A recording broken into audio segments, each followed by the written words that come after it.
மயிலாடுதுறை அருகே விளநகரில் 23 ஆண்டுகளுக்கு பிறகு வரதராஜ பெருமாள் கோவில் கும்பாபிஷேகம் நடைபெற்றது.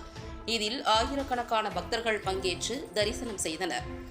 மயிலாடுதுறை மாவட்டம் தரங்கம்பாடி தாலுகா விளநகர் கிராமத்தில் தென் காஞ்சி என அழைக்கப்படும் இந்த ஆலயத்தில் பெருந்தேவி தாயார் உடனுரை வரதராஜ பெருமாள் எழுந்தருளி அருள்பாலித்து வருகிறார்.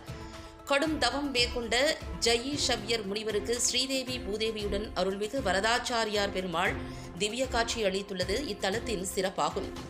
இந்து சமய அறநிலையத்துறைக்கு சொந்தமான பல்வேறு சிறப்புகளுடைய இக்கோவில் கடந்த 2002ஆம் ஆண்டு கும்பாபிஷேகம் நடைபெற்றது.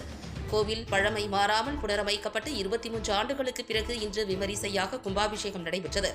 விழாவினையொட்டி கோவிலில் யாகசாலை அமைத்து கடந்த 27ஆம் தேதி விக்னேஸ்வர பூஜை, வாஸ்து ஹோமம் உள்ளிட்ட ஹோமங்களுடன் காலசந்தி, கோபூஜை, கஜ பூஜை தொடங்கி புனித நீர் அடங்கிய கடங்கள் வைத்து 28ஆம் தேதி முதல் கால யாகசாலை பூஜை தொடங்கி நடைபெற்று வந்த நிலையில் யாகசாலையில் உற்சவர் பெருமாள் சிறப்பு அலங்காரத்தில் எழுந்தருள செய்யப்பட்டு இன்று 5ஆம் கால யாகசாலை பூஜை நிறைவுற்று பூர்ணாகுதி மற்றும் மகா தீபாராதனை நடைபெற்றது.